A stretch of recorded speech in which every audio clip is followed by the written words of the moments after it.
Hi everyone. Happy weekend. Sorry for the late start. I have family visiting, so spent some time with them this afternoon. So I got delayed in my preparation. All right, so we have a big topic tonight. AI. Well, it has been in the news a lot lately. So we're going to talk about ChatGPT and also Jack Ma's vision of AI. But the fundamental question that we want to um, get to is really how does China or does China lead the U.S. in the AI competition? Okay, so you know more than any other country in the world, China believes that AI holds the ultimate promise of changing the power structure among the world's super leaders. So China's next generation AI development plan was described by its media as the most comprehensive of all national AI strategies, uh, according to its media, right? The most comprehensive of all national AI strategies. Well, we'll find out if its execution was well done, right? Because execution is the key. Well, U.S. got a head start on AI, um, releasing its national strategy in 2016, and in 2018, um, an independent commission called the National Security Council on Artificial Intelligence, or NSCAI, was established to promote the development of AI, machine learning, and related technologies to meet U.S. national security. In March 2021, the commission, the NSCAI, released its final report stating that the US is not ready to defend or compete with China in AI. So, where do we stand now? This is obviously a big question to answer, and I'm not ready to, to give you a comprehensive answer.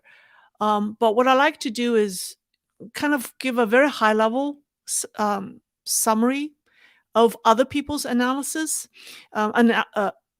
or research papers that you would not see because they're not that are not available to you in language. So specifically, we're going to cover four topics or four subtopics. First, we're going to talk about how the Chinese reacted to ChatGPT, because I thought that might be interesting. And then we'll talk about why an expert say that China has missed the opportunity for a chatbot, or the equivalent of ChatGPT. And then we'll talk about Jack Ma. That's related to Jack Ma's vision of AI application in China. And then last but not most, we'll talk about, does China lead the U.S. in AI? So first, let's talk about China's reaction, or the Chinese people's reaction to ChatGPT. Um, it's available. It's not taken down or blocked by the Chinese authorities. But the company does not allow users in mainland China to sign up to use the app. But Chinese have figured out a way to make some money off of it. So let me share you. So here's a screen. Oh, sorry. I just Yeah. Basically, this is on Twitter. Somebody said that the Americans developed an AI chat app or chatbot, and that's free, but it's stolen by the Chinese, and they're making money off of it. And this is called the wisdom of a great nation. So basically, I just you could see that on the left there's a yen, a dollar, not a dollar amount, a yen amount for people to download the app. There's like 5.45 yen and 40 cents. Should I say cents? Whatever. And then on the right, it's like, if you spend 1,000 yuan, 999.99, you could actually have unlimited chat for a year. And if you spend like 10 yuan, the least amount, you could have 20 chats for a month. So, yeah, so some people say that the infamous Chinese firewall is a way for some Chinese to make money off of it. It's called the firewall economy, because the firewall allowed some people to sell free um, free apps and contents that are available in like other parts of the world, in China for a fee, including free training programs on YouTube. But immediately, Alibaba announced that it will release a ChatGPT style AI tool soon, and then Chinese high tech companies, almost every one of them, from Baidu, Tencent, Xiaomi, ByteDance, Kuaishou, and others, all announced their plans in releasing their own version of the chat. And a Chinese startup company that has only been around since like mid 2020, I mean 2022, last year, launched a software called Chat Yuan. Yeah, not Chat GPT. It's called Chat Yuan. Even the logo, take a look at the logo, is similar. Um, and so obviously it's a startup company. It has when it registered has like 1 million yuan as the initial investment.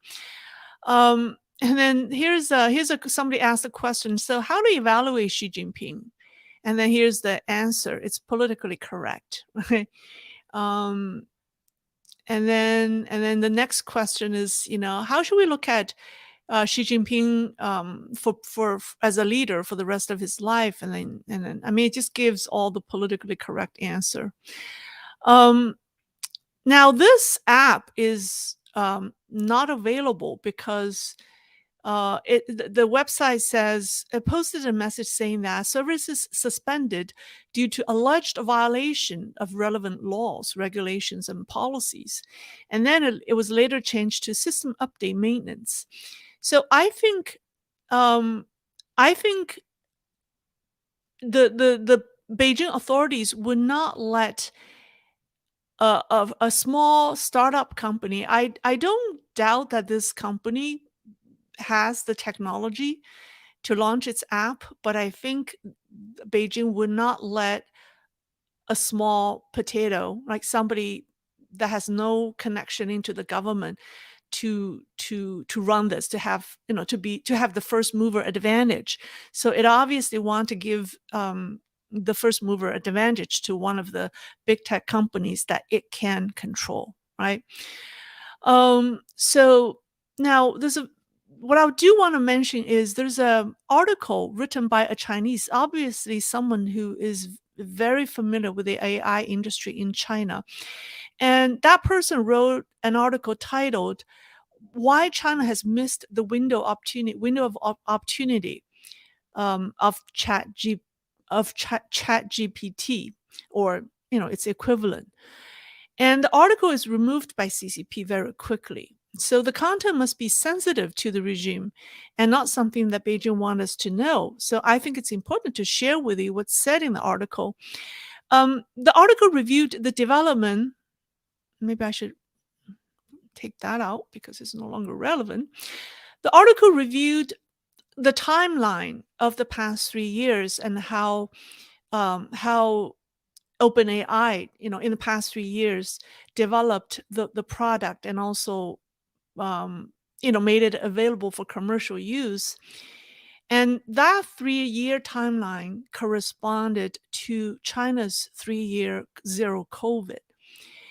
So basically, the article concluded that China missed the critical 3 year window to catch up with OpenAI in the um,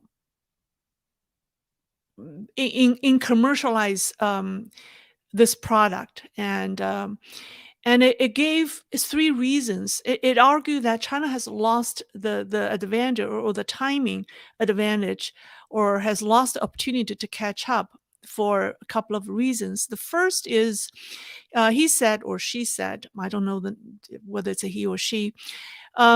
Basically, the author said that to catch up with OpenAI, China needs three types of people. The first type is researchers who can read and understand technical papers authored by OpenAI, DeepMind, Google. So basically, these are the researchers. And then the second group of people are the users, or users slash researchers who can explore the models in the papers using OpenAI's APIs. And then the third group is the venture capitalists who are well connected to the industry and who keep track of the latest development in AI and also the latest market trend associated with this product. And the author said that the constant interaction of the three groups of the people are the basic foundation for China to develop this type of product and also to catch up with OpenAI, with its competitor in the US. Not only these three groups of people need to interact, but they need to bounce idea off of each other to really come up with the best product that can, um, that could survive the competition and also the market. That's what the authors said. But that's completely missing in China. And he said most of the researchers in AI in China did not attend international conferences or not even virtual ones. So he said that they are behind. They're behind by these 3 years. And the other important reason he gave is he said the other technical challenge is that the Chinese internet is not enough to provide high quality training data. What is high quality training data? For example, Wikipedia, right? High quality active forums, social media forums, professional news, academic papers, high quality codes, books, magazines, and all of that. And this is the problem that has plagued many Chinese attempts to train large models in Chinese language. And the author believes that ChatGPT's ability to communicate in Chinese has already far surpassed China's specialized large language models. And the reason is GPT's implicitly learned translation capability. So basically, the author subtly implied or concluded that without good data, China will lag behind. And any good data must come from open forums and open online communities. So this is what's missing in China, right? So he didn't say this because I think this person is in China, but the underlying message is China's censorship, online censorship has caused its own handicap in develop chatbot. So in fact, China's strength is in AI application, but not R&D. The author of the above article said that China didn't realize it has fallen behind the United States in AI development in the past 3 years because the Chinese have been very proud of its advantage over the US in AI algorithm, data, and application for the past 10 years. I think what he refers to is application, how China has used its own algorithm and big data, through its massive surveillance apparatus to build a digital surveillance tool, right, in the past 10 years. So here I want to share with you a talk that Jack Ma gave 7 years ago. So here it is. So this was on October 21st, 2016. Jack Ma was invited by the CCP's political and law organization. Basically, that's the most powerful organization or apparatus that combines police, law, and security arms. So it's public security or state security, the police, and also court, the legal systems. And it's called the the Political and Law 政法委 Commission, right? And he gave a talk on the topic, what does it say on the screen? It says, The title is, what is it called? The Role of Scientific and Technological Innovation in Future Governance. And his lecture was broadcast to 1.5 million police and law professionals throughout China in 3,600 offices. It was hosted by the head of the law and legal, political and law commission. So Jack Ma, here's the guy. The guy in the middle is Meng Jianzhu, the head of the commission. Um, so he basically, I'll quote you. I'll quote what Jack Ma said. He said, "In the era of big data, we should remember that the organizational structure of our millions of political and legal professionals and police officers will usher in changes. The future of the political and legal system is inseparable from the internet and from big data. This is a different thinking in design. According to this new crime prevention thinking, criminals simply will not have a stage, meaning criminals will not be able to carry out their crimes." He gave two examples, right? So he gave two examples. He basically, if you look at his slides behind him, he said, we will not let each criminal pass. We will not let each bad person, we will not miss a single bad person. Where are the bad people?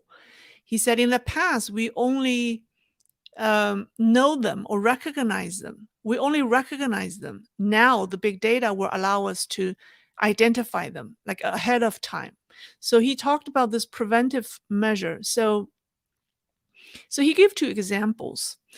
He said, how can big data help our public security police make predictions?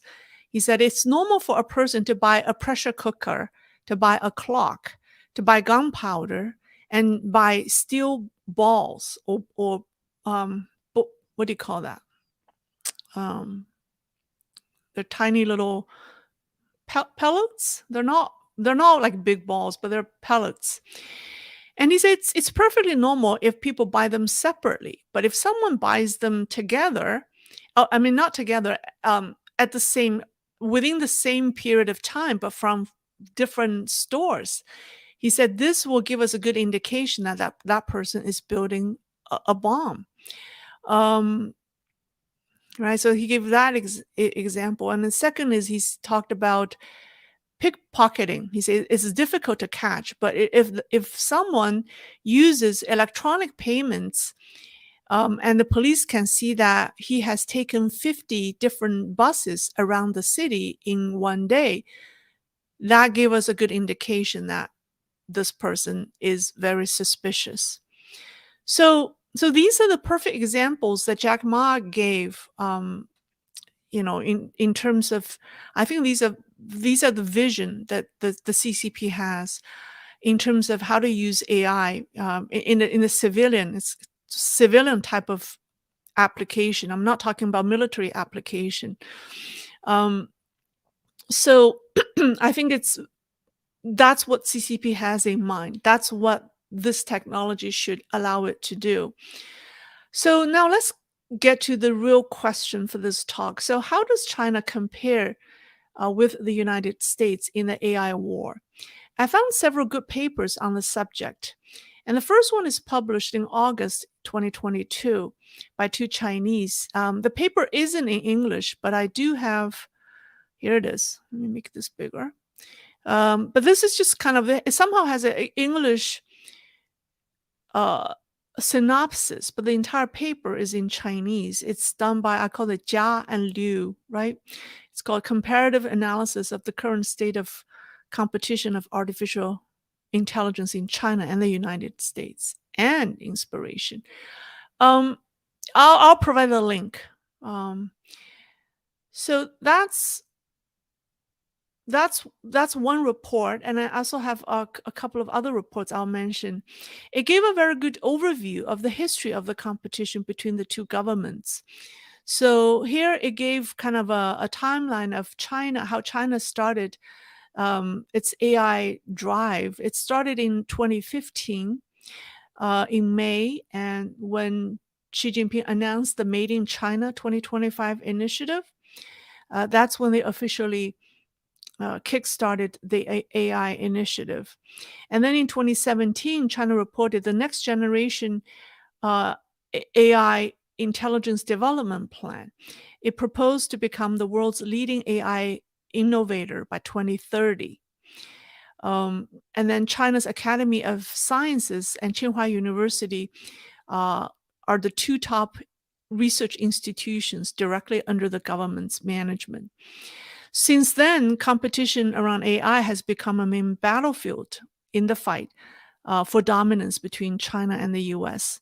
After the Party Congress, this report was done in 2022 before the Party Congress, so it does not. Oh, I think, let me remove myself so you can see the date. So it does not include any updates in 2022 because the report was issued in August of 2022. Um, but after the Party Congress, at the Central Economic Work Conference in December 2022, which sets the economic guideline for 2023, Xi Jinping emphasized, let me come back. He emphasized again, the need to accelerate the development and application of AI.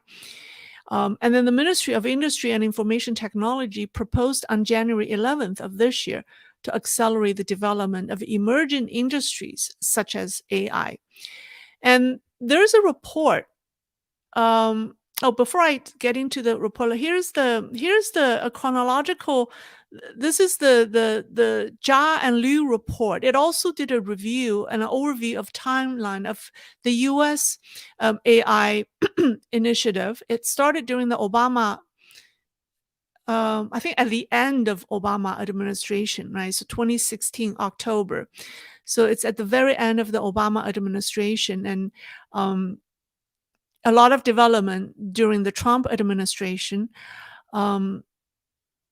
You see how the national security strategy of the United States of it in 2017. Yeah, where's the commission I mentioned? Does it list here? Oh yeah, 2020, the artificial intelligence and national security. So, and then Biden, of course, this report does not include some of the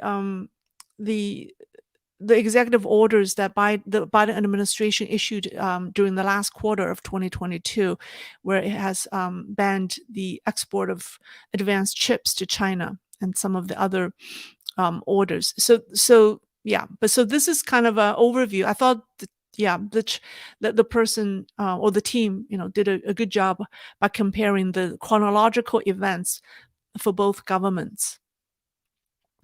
Okay, so now comes the Nikkei Asia report. This report was published not long ago, I think towards the end of January.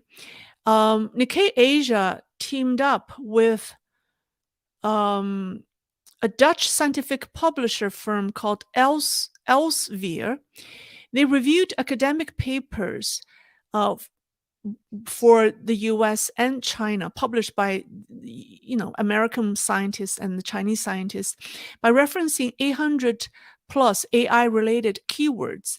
And they found the conclusion is that China far surpasses the US in both quantity and quality. So that's what the article actually said. So according to this study, here's the chart, right? So this is the chart. It quote, the number of AI articles, it shows the curve that China is, you see how China, the curve goes, it skyrocketed in 21, seriously surpassed the US, right? And then so US is in second place, followed by India. So this is its study with the Dutch company called Elsevier. And this is its ranking, the same study. So it's the top 10 companies that have the most paper, AI paper, that are being quoted, right? That are being quoted most often. So it's not just the quantity, how many papers that you have published. They also look at the quality of the paper. So, if you have papers that are being quoted a lot, that means it's a good quality paper. So they looked at 2021. So this is a chart, the rank on the far left, and then you have the company name. I translate the company name for you. And then the middle column in boldface is the number of articles that are being quoted. And then the last column on the right is its ranking in 2016. So it tries to compare how the Chinese companies like Tencent and Alibaba did not rank in the top 10 in 2016, right? But now ranked number 5 and number 6. Right, number 5 is Tencent, number 6 is Alibaba. And if you look at the column to the far right, it does not have a ranking in 2016. So in 2016, only 2 Chinese companies made the top 10. So you have China's National Power Grid. I don't know how that organization, um, has a lot of papers. And then you have Huawei. Um, so Huawei remained number 7. And then China National Power Grid remained number 9. So that's according to this study. But the top 4 companies, are still held, are all American companies: Google, Microsoft, IBM, and Facebook's parent company. So this is Nikkei Asia's study.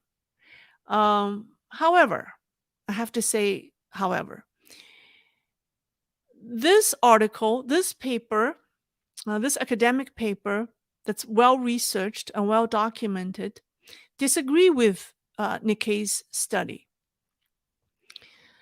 In terms of quality, there was a hold on one second. Let me show you the chart. So this is its chart, right? It also compares the number of AI research paper trend. And you see how the color, the orange is global. US is the golden yellow color, and China is green. So this paper, I think throughout a lot of I think it probably qualify the research papers, because Chinese publish a lot of papers, but you don't know if they're really valid or not. So I think this study did a good job, throwing out a lot of these, research paper that really don't qualify. So this is its data. It says that AI paper in the past 20 years have significantly grown. It has grown 4.4 times in total between the year 2001 and 2020. And then America, the United States, and China are the 2 countries that have published the most papers. And their total accounts for about 55%. In 2020, the number of high quality papers, it does use the qualifier, high quality paper, is twice as much as China. So this paper said that there's still some gap between China and the US. So I found it interesting how our media just rushed to conclude that.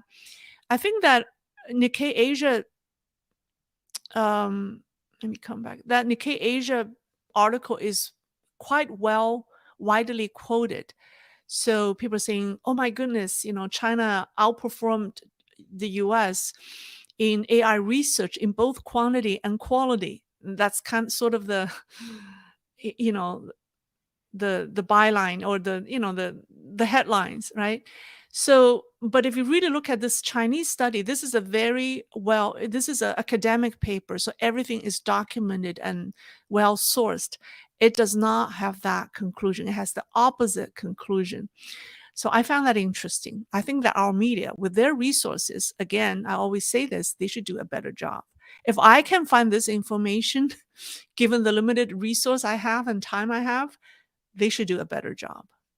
Anyways, so there's another study by Tsinghua University. Again, this is a very good research, very long. I'll give you the link.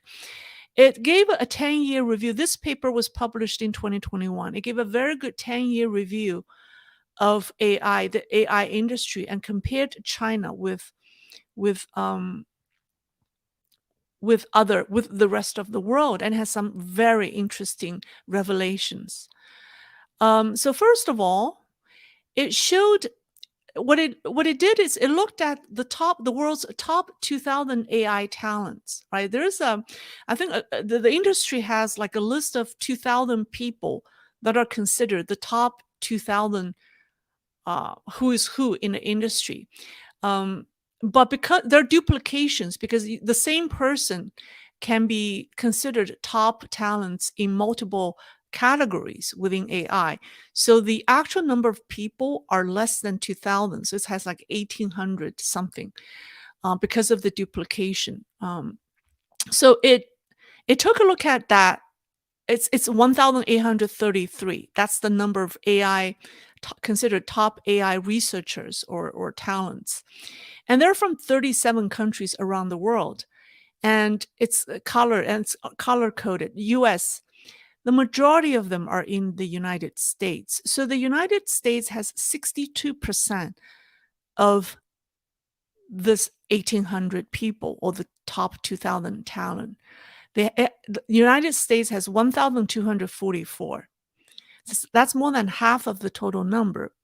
And it's 6 times more than the second place, which is China.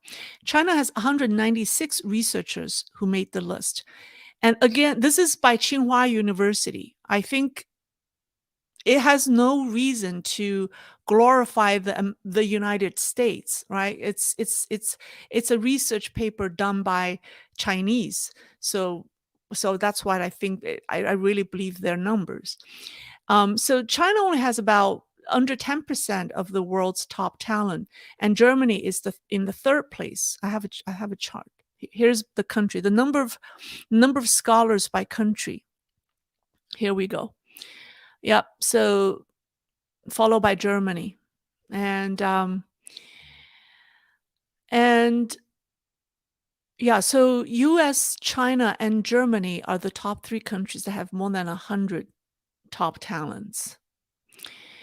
And then by company, and this is by company, the top 10 companies around the world that have the most of these top talents. And there's 9 of them are American institutions or companies. There's only 1 Chinese, and they're ranked number 10. It's Tsinghua University. They're all American universities or companies. So I found it interesting. I think, where is the China national power grid on this? Right? Remember the Nikkei Asia, and then this Dutch company had it's China National Power Grid. It's the power company that it ranked number 9 on the list of organizations and companies that have the most research paper. I'm like, where? I mean, if they ranks number 9 in terms of top quality research paper, it must have talents who write those. So I found this shows a very different picture from the Nikkei study. What else? What else do I have? Oh, it also has it has an English title: Global US and China Annual Trend in High Quality Paper on AI, and also again the number of paper by institutions. So Carnegie Mellon has American institution has the most, followed by Tsinghua University. So there are a few Chinese companies. There are 2 Singaporean, the Singapore National University. I apologize if I didn't translate some of the schools correctly, because I ran out of time to check the proper translation for some of the schools here and some of the like American Association of uh, elect electric and electronic engineers, the double E engineers. So I just abbreviated.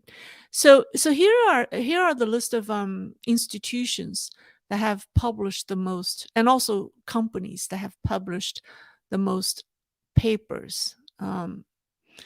Again, I don't see China Power Grid here. Yeah. So if you look at Tsinghua University, it's very interesting. It ranked last, right? In the previous chart, it ranked last. It only has 27 scholars, but it published the second most papers around the world. So what does that tell us? And Carnegie Mellon has, yeah, does not does how many? It has 45 scholars. Yeah, so these two universities probably have scholars on AI or researchers that are very dedicated, and particularly Tsinghua University. These people work very hard and publish a lot of papers, right?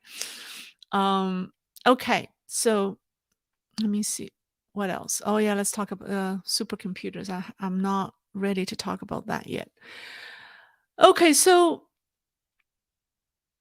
um, so the Jia and Liu paper summarized the strength and weakness of the two countries very well.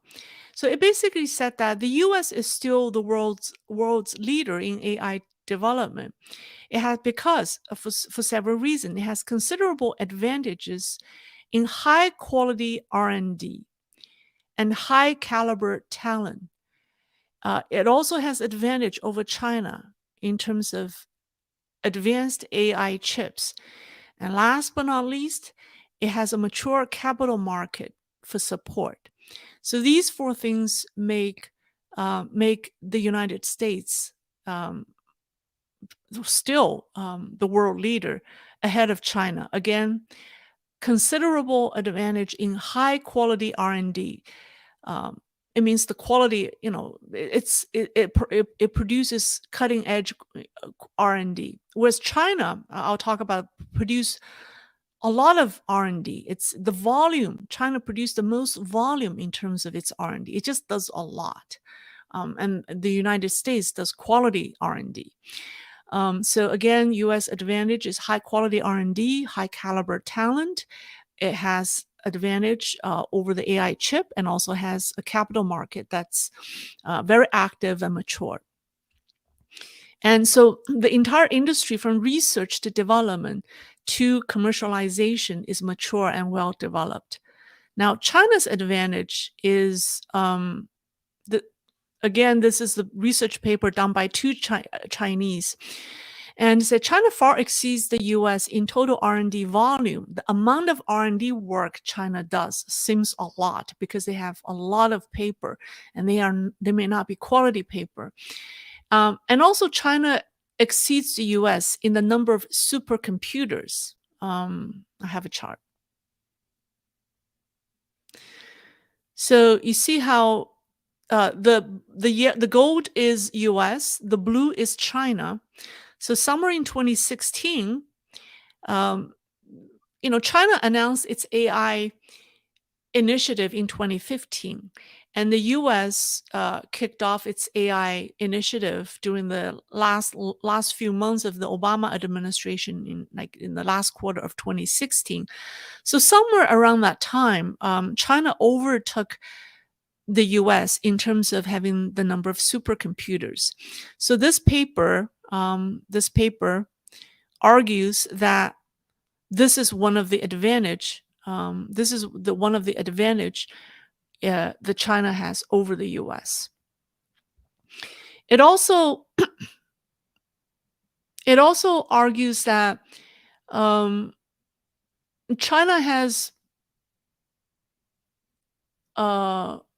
China also has a higher penetration of smartphones, meaning I think 99% of the internet users have a smartphone.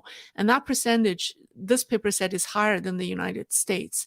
And also, I think the amount of people who relies on internet for daily activity and online shopping is higher than the US.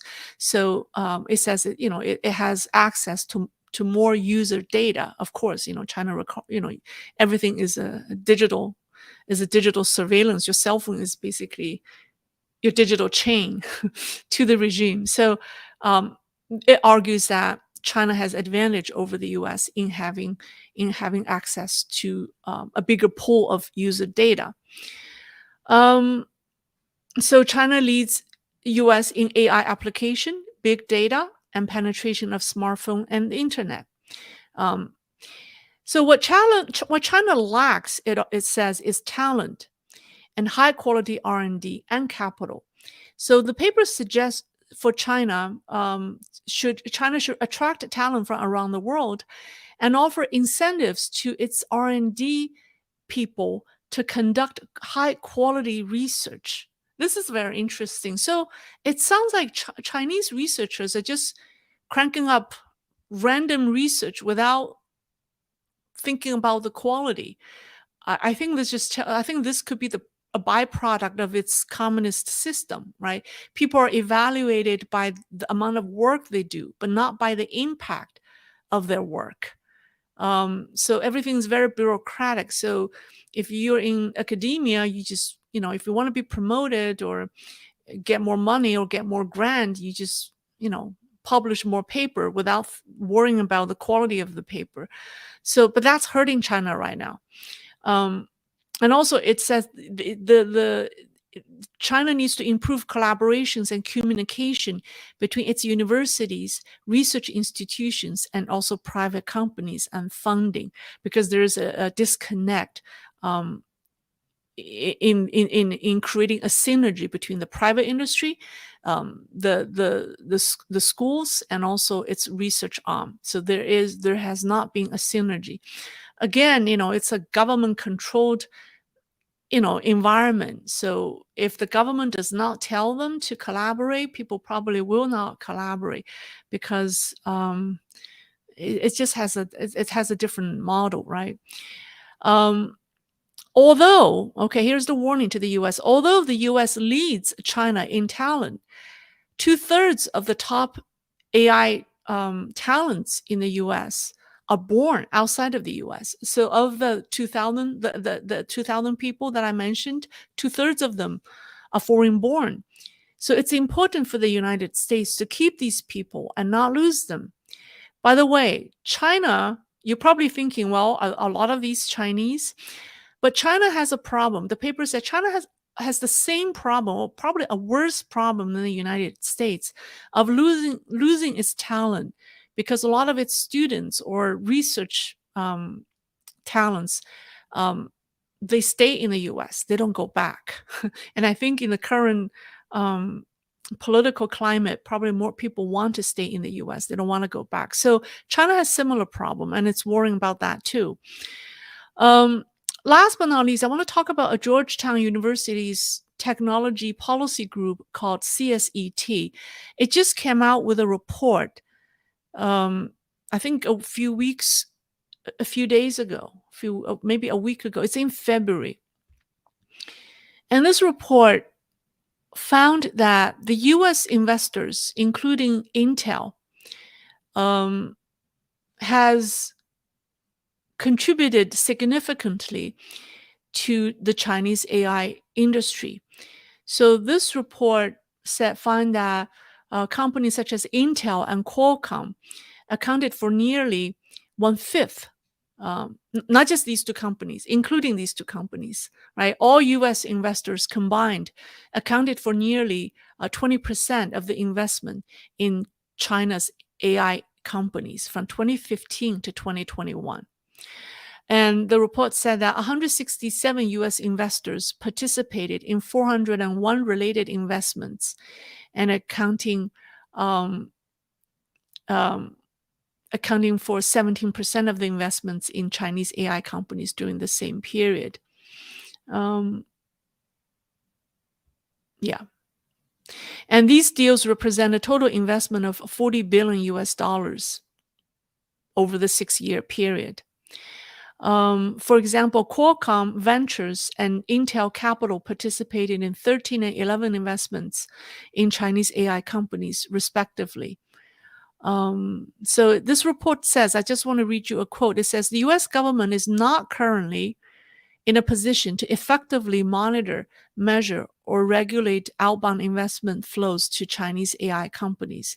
This, combined with the highly complex nature of these transactions, means policymakers should attain a full understanding of the nature and scope of US financial and technological support to Chinese AI companies before proceeding to address any concerns, and doing so cautiously. All right, I want to end my. This is a very high level talk because I will probably do a follow up talk on the civilian military fusion strategy for China. And that's a whole separate topic in itself, and also the military application of the AI technology. So, this is only a very high level view um, because I think it's worthwhile sharing. But I want to end my presentation to show you this is interesting. These two people are virtual anchors generated by it's called deep fake technology, and the Wolf News. Can you see this? It's Wolf News. Yeah, it is a virtual media outlet that produces pro-China and anti-America propaganda, and it's widely distributed on Facebook and Twitter through their bot accounts. But these are the I think they're known as the world's first AI anchor. Oh no, they're the first AI anchor used by state-led media campaign or information campaign. So I thought that's interesting. So these two people are not real. All right, so that ends my presentation. It's a lot of information, so I hope it does not bore you. All right, let me see. I will provide the research link or all the link to you when I finish this conversation. All right. Okay. Thank you, Simon. Thank you, JD. All right. All right.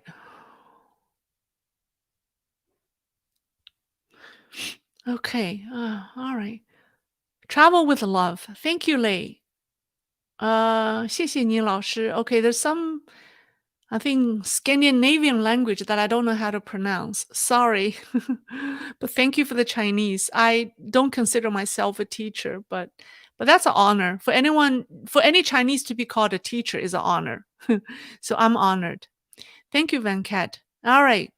Okay, so since this is weekend and I have family visiting, I'll end it here. I wish everyone a great weekend. And stay tuned. I'll do more investigation on the subject. It's interesting, isn't it? Alrighty, I'll see you next week. Okay, good night. Bye bye. Thank you, Stephen. Thank you, everyone. Professor Lei. Oh my goodness, that's I should tell my parents that, and that will make them very happy. Thank you. Thank you. Bye bye.